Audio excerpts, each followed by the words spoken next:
Today we have the NZXT H7 Elite, and this is a ATX case, correct? Yes, they call it the premium mid-tower case. So I did a bit of research on their website, and from what I can see, this is like the typical NZXT cleanliness, the design I mean, but the back of it is where things get interesting.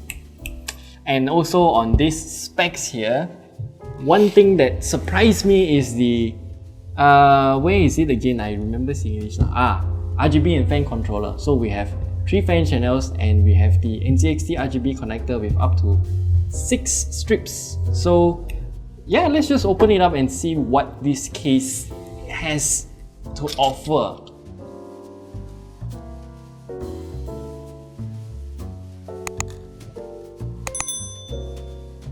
This is humongous.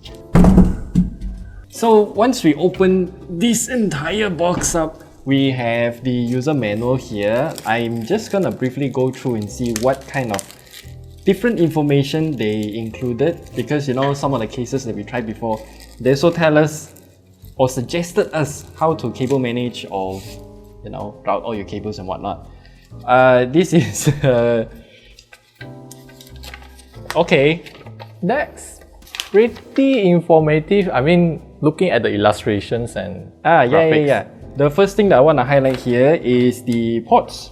So the front I/O port here, we have a few of them. Hopefully you can get a camera there. Please say that you do. So we got a headphone jack combo, right? Yes, combo. Should be combo. And then we got a USB Type-C, double USB Type-A. And then we got the power switch. And then around the power switch, there's a power LED. Yes. Okay, so all of the USB ports here, no, for the Type-C is USB 3.2 Gen 2, 3.2 Gen 2, 10 gigabits. So the good. Type-A is USB 3.2 Gen 1, that means 5 gigabits. So I think they got you covered in terms of the high-speed connectivity at the front. Really liking the inclusion of Type-C, and then the user manual also states what screws are included. And radiator support. Yeah, come here. I should show you this. I really like how they illustrate this part. Yes, this part is really important. So radiator support at the rear there, we can support up to 140. At the top, up to 360 mils. So that is fantastic. At the front is also 360. In terms of radiator support, we have a lot of them. Fan support. Fans also. I think this information is all available on their website. Hopefully it is. If not, then you can download the user manual Maybe this one, but yeah, otherwise, this is very informative. And then for the radiator installation, we can take out the front piece entirely, the bracket I mean, before installing everything else. And yeah, I think that's pretty much it in terms of the user manual. We can also take out the hard drive cage to install the hard drive first. Pretty standard stuff so far, so we'll just tear down the case. Let's tear it down. Before we forget, this case also highlights that you can actually put in an eATX motherboard even though it's a mid-tower case. And then we have 230mm of clearance from the edge to edge here, so I'm not sure how much is between the motherboard tray and the side panel. I just realized that they're calling it the H7 Flow on the user manual, not the H7 Elite, so don't know what's the difference, but hey, we'll proceed. So anyway, looking at the case here, we have tempered glass at the front and then tempered glass at this edge here. What? Yes. Okay. I think I recall why. The Flow is the base version. Supposed to have a mesh front panel. By looking at this case here, we do have quite a bit of clearance around this edge here for air to go in. And then at the bottom, there's also another intake. I don't know how am I supposed to wait, you better. So at the bottom front here, we also have another air intake pathway, and we also have fan filter that we can easily take up from the front, which is nice because you don't have to dismantle all of your cables just to get access to that. And then since we're at the bottom, the power supply air filter is also removable. And then we have a few more tracks here at the bottom. As for what I can see earlier, that is actually if you want to change the hard disk cage position mounting, so you can do that as well. And then I think we should take out the side panel. The thing is, if I want to remove the panels on this case, right? If you see properly at the back here, there's already a slot for my finger to go in. So can I take out the top panel without removing anything else?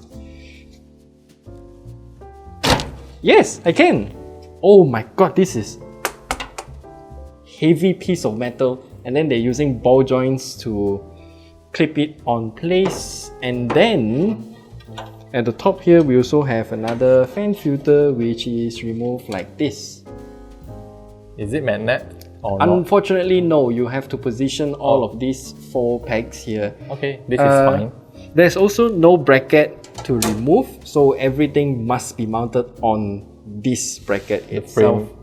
Yeah, and then we also have 2 railings, so we can either mount the 140mm or 220. 120. Yeah, 120 or 140mm fans, or 280 or 240mm radiators at the top. But 360 also. yeah, 360 is if you have to use all this. Yeah. But you cannot support what's that thing again, 400? Yeah, impossible. Because the user manual already stated. Yeah. So we'll leave that aside. Oh! This is also a smoked piece of tempered glass, by the way, which is why it's darker. Leave this aside too. We'll also take out the other side. Same thing, slot in fingers to pop off the top side. The whole thing lifts up. And here we can also see, as a recap, the front panel part here for air intake. So yeah, you can still get some air at the front. So you can see the front here, we got another slot for a finger to slot in as well. I don't know why it's so difficult. You should open from here. No, I'm very afraid of it breaking, you know, tempered glass. Oh, I want you to take a look at the power switch. Since we removed the top panel here, we got direct access to it. And this button, not sure what switch they're using, but it's extremely clicky. Strong feedback. Strong. So since we got the entire case stripped out, most of it at least, so we can see that this case has a total of 4 fans included. We have 140mm at the back, and then at the front here we have I think this is triple 140, and they also have the RGB ring alongside with it. And the cable management of all of the included stuff is absolutely fantastic. Let me show you at the back here. So they already have all the Velcro straps done for you. So we have one route here from the front panel, and also all of the fans, including the RGB controller hub thing. I forgot what's the name, but yeah, you can connect everything here. All of the cables have been routed nicely for you. And then here's all the other cables that are routed for, I'm not too sure what it is. More fans. Again, it's all fans. Oh yeah, more fans. The rear fan is routed through here as well. And then they also have prepared more Velcro straps around this side if you want to use it for your double 2.5 inch hard drives or SSDs.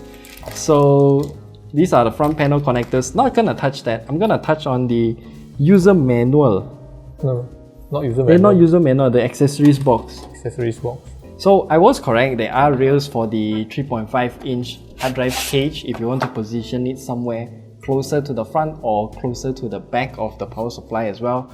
So the cage is fairly simple. I'll just leave it here first. In terms of accessories, what do we get? Oh, I like this. Everything is nicely labeled. Look at this. Truly appreciate what NZXT did here. Then we also have 2 more 2.5 inch hard drive mounts. Not really sure why, but extras I guess. And then we also have custom made zip ties. For some reason NZXT made it shorter. You know, usually when you buy cases, those included ones are super long and then you need to snip off like most of it. So this is custom made. There is another cable routing between the two. Yes, this is for your your motherboard 24 pin, your GPU.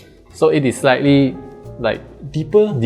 I should show you this because if that camera can get what we are trying to show here, you can see the top part here is a lot deeper. So presumably it's for you to route in all your stiffer cables like the 24-pin ATX power connector, and then here we have the You can USB, have others, SATA, whatever. Yes. That is a really good inclusion. And then this huge cutout is also real reinforced, I would say. Yeah. I don't know how to describe it. There's folded metal here to provide rigidity, and then it's also large enough for me to fit in my entire large hand through. Okay, off. So we got a random motherboard in the studio, and if we try to position it, let me get the I/O ports right. It should be somewhere around here. Then we can see that, yeah, it's large enough if your custom cooler, your aftermarket cooler's backplate is humongous. You can still fit it through here because there's enough space for us to work with. And I think that's just real good in terms of inclusion of what they're trying to do here. It is very important. There's a lot of space at the top for cable. For the first time, I'm seeing a case giving us entire thing empty. So we can route your EPS cable, fan cables if you want to, and everything else can be routed through here. They are not worrying about the cable mess because they already included the Velcro strap there. So make good use of that. Our recent build with some other cases, it's problematic since the top panel, if we mount the AIO there, all of the cables will have to go through the back here, and those cases that are mostly shut off is gonna have issues routing all the cables. So this one is fantastic. Just leave everything open so we can do whatever we want. One thing that Mr. John highlighted is you want to talk about how many fans can this hub include. So looking at the specs on the box just now, it states triple fan and also 6 RGB outputs. So that's what we can see here. Fan 1, fan 2, fan 3, and then 6 RGB hubs. The RGB hub connector, unfortunately, it's a proprietary connector. So as you can see here, this is how it looks like. Not sure if you can get that. Only works with NZXT fans. I'm not I sure believe if they have so. any RGB LED strips, but yeah, this is a proprietary connector. I'll leave it for later. The fan is a standard 4-pin, so I'll just show you here. So PWM fan connector, 4 pins, and I just pulled out a fan splitter. So that's also one thing that I think NZXT did a really good job in, because they included 3 fan splitters and only one of it is fully utilized, the other one is 33% utilized. So the first fan splitter here connects to all the 3 RGB fans at the front, so that's settled. The second fan port here connected to this fan splitter, and none of the ports are in use, so you can use it for your AIO at the top if you want to. And then the third fan splitter has one of the port used for the rear fan. Technically, this is how they route it and ship it to you, but of course you can reroute it however you want. Yeah, and I should also highlight that this controller is powered by a SATA power connector. And do they have a RGB connector for that controller? No. So if you want to control the RGB and the fan of this hub, you just need to connect this USB 2.0 cable to your motherboard, which I presume you have it around the HD audio jack panel there as well. So I would say it's all inclusive, more like, so you can use it with any other PCs that you have. So if you're getting the white color of the NZXT H7 Elite, I'm not sure why, but from the website I can see that these 2 cable management paths are still in black color, and the hub is also in black color. Velcro straps are also in black color, so I would actually prefer the white color. It offers a lot more contrast compared to just all black. Yes, you can also differentiate the cables more easily.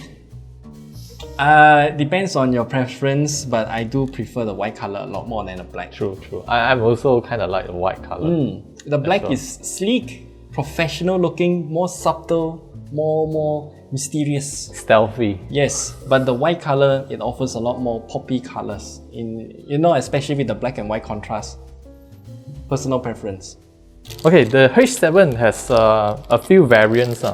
The standard H7 and H7 Flow is 569 ringgit. Wait, both of them are the same price? Yes, the standard and the flow. But the H7 Elite is 899. Okay, what's the difference between the base version H7 and the flow? Okay, No, unless you find in the website. you know what?